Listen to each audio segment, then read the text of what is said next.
It all started, as many things do, with a tweet. On Sunday, Marco Rubio claimed that one of his canvassers was attacked by, quote, 4 animals who told him Republicans weren't allowed in their Florida neighborhood. Rubio tweeted again this morning saying thugs told this canvasser that he couldn't be in their neighborhood because he was a Republican. Now, assault is assault, and it shouldn't happen to anyone, but Rubio's never been the most reliable narrator. The police report makes no mention of a political dispute, nor does it indicate that the canvasser was targeted for being a Republican. Even the assailant's mom, a registered Republican herself, is rejecting Rubio's account, saying her son doesn't know anything about politics and has never even voted. Oh, and it turns out this canvasser, Christopher Monzon, is a right-wing activist who attended the Unite the Right rally in Charlottesville. At a separate protest in Florida, he was arrested for lunging at a crowd with a Confederate flag. He's a former member of the white nationalist group Florida League of the South.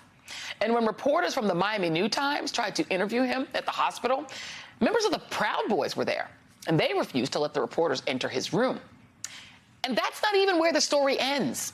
The HuffPost has reported that the Republican Party paid Monzon more than $10,000 between June and September, according to federal campaign finance records. That's right, a white supremacist on the Republican payroll. Just another day in Florida. Joining me now, Democratic pollster, strategist, and MSNBC political analyst, Fernand Amandi. I'll just ask for your thoughts. Well, Joy, I mean, even by weird Florida standards, this is pretty bizarre and strange. And, you know, it's, I guess, easy to dismiss at the surface level Marco Rubio engaged in situational hypocrisy. We certainly, as you said, no one condones any type of violence. But it's curious that Marco Rubio is making a big case out of this situation, and he's quick to call 2 people thugs and animals. Yet when it comes to the actions of January 6th, a curious silence and downplaying by Mr. Rubio. So just on this first surface, it seems like the little Marco doth protest too much. But Joe, I think the 2 questions that I think are stranger here, and really questions that are worth investigating and asking, number one, why is the Republican Party of Florida paying $10,000 to an avowed white supremacist, someone who goes by the name the Cuban Confederate, that, as you said, participated in hate rallies and engaged in their electoral efforts now in the midterms? And I think the third most important question, if Rubio is engaged in conspiracy theory mongering, as you say, engaged in false narratives about what the police reports is not reflecting, but creating an environment, Joy, where all of a sudden he's trying to suggest that Proud Boy-like individuals like Mr. Monzon are suddenly under attack, is he inflaming conditions in a state where we already have something known as the Stand Your Ground law, which says if you feel threatened, all of a sudden you can fire a gun and shoot someone in, quote, self-defense? And is Rubio kind of creating and stoking these passions that might lead to violence with Proud Boys and other avowed white supremacists who all of a sudden are going to use this story as a pretext to, quote, defend themselves whenever they feel that they might be under attack in the manner that this story is being raised? I think it's very disturbing along those lines, Joy.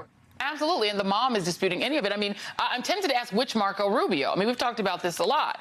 I mean, Marco Rubio starts out as this Jeb Bush Republican, then he is the king of the Tea Party, then he's an anti-Trump Republican, then he's Trump's poodle. He's kind of anything he needs to be. It isn't surprising to me that he would be fine with having a white supremacist, white nationalist who's got the Proud Boys guarding his hospital room on his team. But I wonder about the sort of bigger picture here, particularly in Miami-Dade, where you've got the Proud Boys essentially taking over the Republican Party there. They're literally in power in the official Republican Party. How deep is this merger at this point between Proud Boys, QAnoners, other white nationalists, and the Republicans in South Florida? Oh, I mean, it's a wholesale merged enterprise, if you will. What makes it even worse, Joy, is that you have members of Congress, Republican senators and officials in Florida, not a single one has denounced the Proud Boys that have entered the leadership of the local Republican Party in South Florida.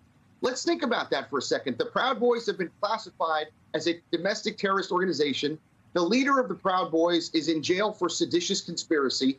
One of his deputies pled guilty to seditious conspiracy in the events of January 6th. And you have this paramilitary violent organization involved in the running of the South Florida Republican Party, and none of the members of the Florida delegation on the Republican side, certainly not Republican senators or any Republican officials, have denounced them.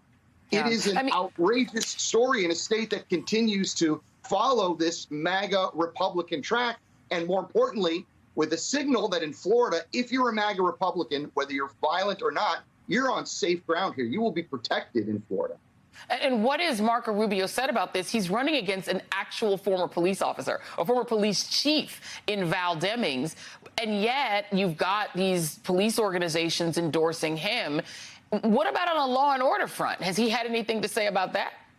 Well, I mean, remember, Marco Rubio is a sock puppet. He will say what the hand in his mouth asks him to say on that day, with whatever talking points or, unhinged Bible verses he's going to use to justify the unjustifiable. Marco Rubio at this point doesn't really matter. I'll tell you what is scary, though. Law enforcement officials in Florida decided to back Marco Rubio over Val Demings, one of their own, who was a former police chief. Yeah. And it calls into question, in the same way we're wondering about the Supreme Court in the United States, I think those are legitimate questions about law enforcement here in South Florida when they're siding with someone like Marco Rubio, who doesn't seem to have a problem when law enforcement is attacked or loses their lives in the rally on January 6th.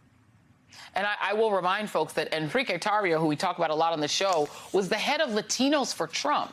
He was already involved in official Republican politics before the insurrection, and they were fine with his presence, fine with it. He has other issues and incidents in his past as well. It's scary stuff. Fernando Monti, my friend, thank you very much. Really appreciate you being here.